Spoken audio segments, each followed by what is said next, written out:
وسلام على عباده الذين اصطفى أما بعد فأعوذ بالله من الشيطان الرجيم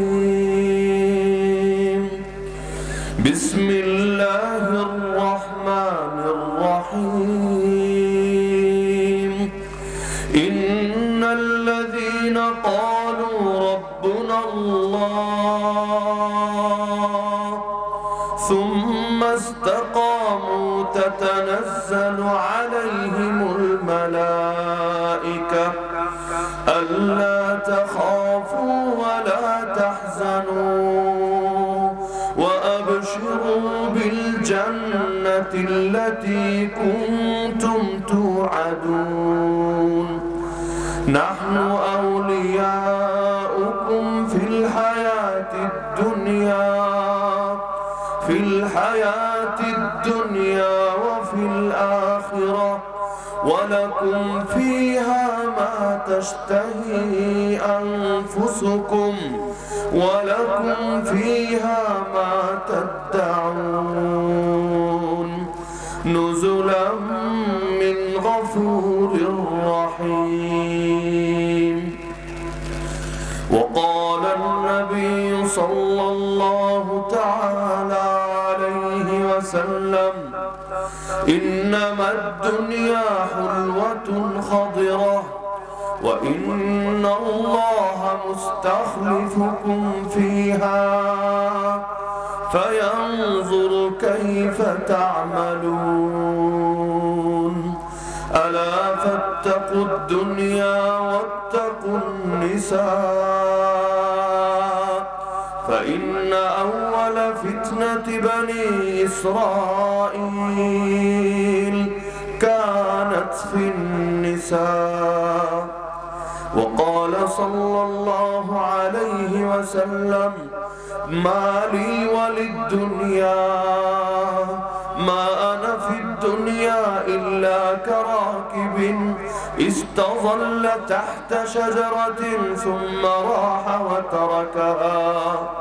وقال أصحاب محمد رضي الله عنهم نحن الذين بايعوا محمدا على الجهاد ما بقينا أبدا.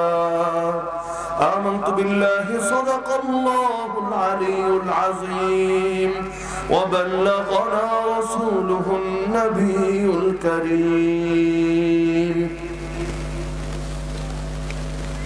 নলবাইত নয়াপাড়া শাহাতুস সুন্নাহ মুমতাজিয়া মাদ্রাসার উদ্যোগে হাফেজ তালিবুল ইলমের পাগড়ি প্রদান উপলক্ষে অনুষ্ঠিত আজকের এই 16তম বার্ষিক ইসলামী মহাসম্মেলনের চলতি অধিবেশনে সম্মানিত সভাপতি আমার অত্যন্ত মহব্বতের মানুষ শেখ মুফতি রফিকুল ইসলাম কাসেমি হাফিজাহুল্লাহ, উপস্থিত আমার শ্রোতা ওয়াজিবুল ইহতিরাম হযরত উলামায়ে কেরাম, এলাকার গণ্যমান্য মুরব্বিগণ, স্থানীয় এবং দূর দূরান্ত থেকে আগত দিন দরদি কোরআন প্রেমী প্রিয় তাওহীদি জনতা এবং পর্দার আড়ালে থাকা মা ও বোনেরা,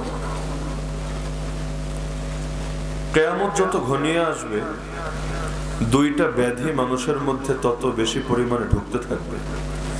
আর এই ব্যাধিগুলো যত বেশি ঢুকবে দুনিয়ার মধ্যে মুসলমানদের দুর্দশাও তত বেশি করে বাড়তে থাকবে।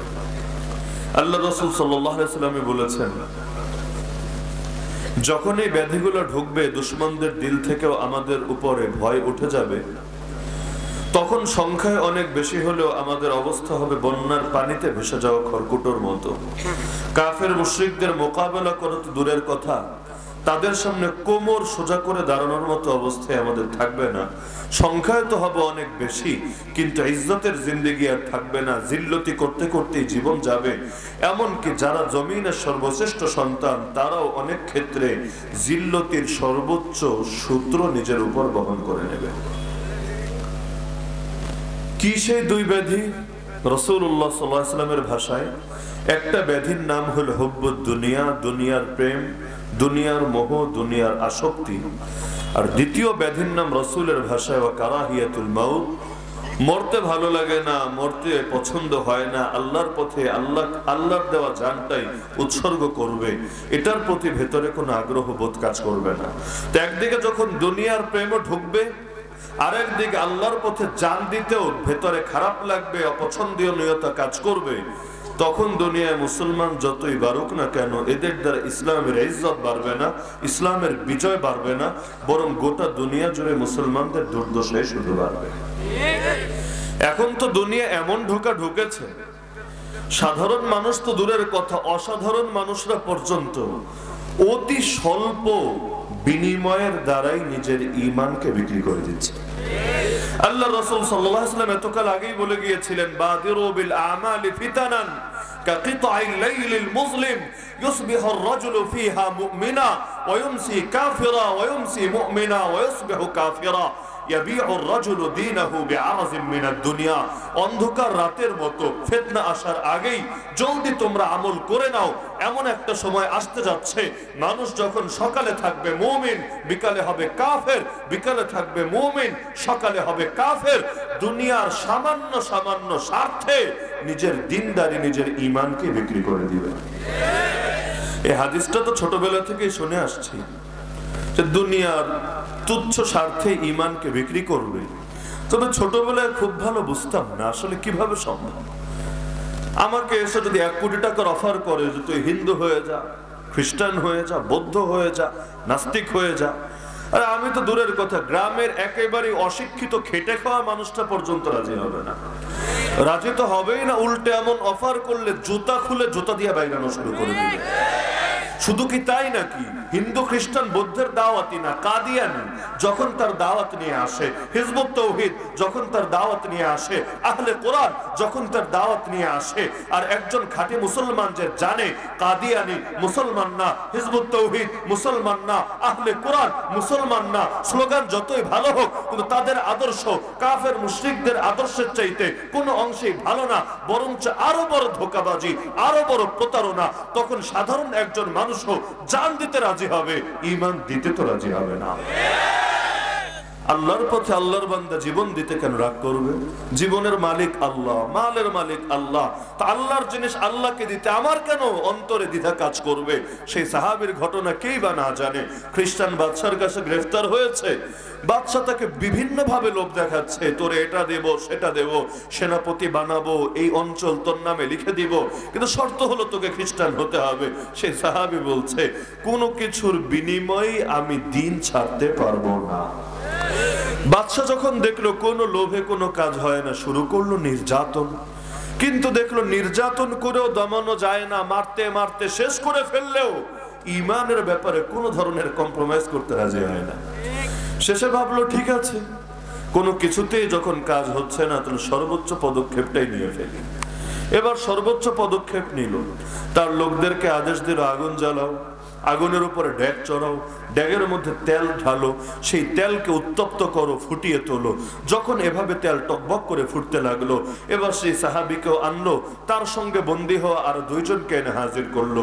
বাদশা বলল লাস্ট শেষবারের মতো সুযোগ দিচ্ছি, এখনো সুযোগ আছে, ঈমান যদি ছাড়ো আগে যে অফার দিয়েছিলাম সেটা পাবা, আর যদি না ছাড়ো, খ্রিস্ট ধর্ম গ্রহণ না করো, সবগুলোকে তেলের মধ্যে ফেলে ফ্রাই করে মেরে ফেলবো। যেই বলা সেই কাজ। ঈমান যখন ছাড়লো না, একজনকে নিয়ে ফেলে দিল, চোখের সামনে একটা জলজন্ত মানুষ পুরে কাবাব হয়ে গেল। আরেকজনকে নিয়ে ফেলে দিল, সেও ফ্রাই হয়ে গেল। চোখের সামনে দুইটা মানুষকে এমন বিভৎস ভয়াবহ মৃত্যুর সম্মুখীন হতে দেখলো। এবার যে মূল টার্গেট সেনাপতি মুসলমানদের, তাকে বলল 2 জনের পরিণতি যা দেখেছো তোমার কপালেও এখন তাই আসতে যাচ্ছে। আল্লাহর বান্দাকে পাঠানো হলো কড়াইয়ের সামনে। এতক্ষণ পর্যন্ত তো বেচারা কোনো কিছুর সামনে হার মানছিল না, কিন্তু যেই মাত্র তার কড়াইয়ের সামনে নেওয়া হলো, অমনি বাদশা লক্ষ্য করলো তার 2 চোখ বেয়ে পানি গড়িয়ে পড়ছে। বাদশা ভাবলো কাজ হয়েছে, এতক্ষণ মায়ের পিঠে হয় নাই, এখন মরণ সামনে দেখে ভয় পেয়ে গেছে, এতে মৃত্যুর ভয়ে কাঁদতে শুরু করেছে। বাদশা বলল আরে কাঁদিস না রে, যে অফার দিয়েছিলাম এখনো বলবৎ আছে, এখনো যদি খ্রিস্টান হোস, ইসলাম ছাড়িস, আমি আমার কথার বরখেলাফ করব না, তোকে যা কিছুর আশ্বাস দিয়েছি সবই বুঝায় দেব। সেই সাহাবী চিৎকার করে উঠলেন, আর জালেম, তুই কি ভেবেছিস আমি মৃত্যুর ভয়ে কাঁদছি? আরে পাগল, মুসলমান মৃত্যুর ভয়ে কাঁদে না। আমি তো এজন্য কাঁদছি, মাত্র একটা প্রাণ আল্লাহর পথে কোরবান করতে পারছি।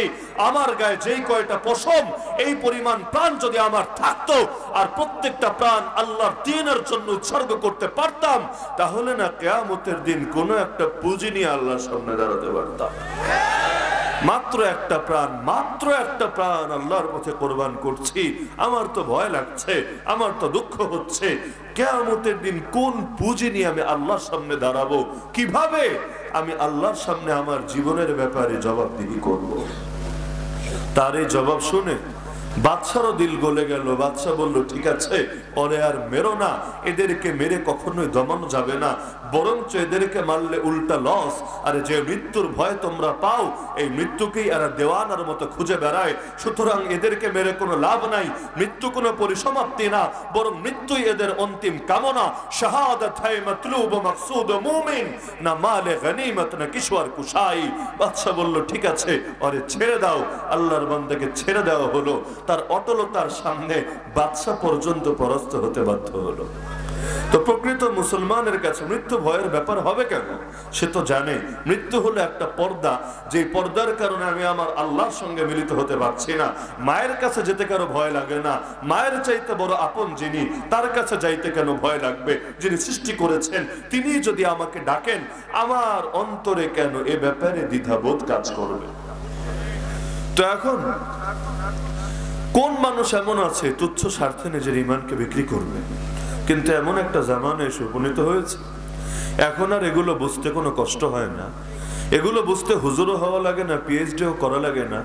গ্রামের সাধারণ একজন মানুষও বোঝে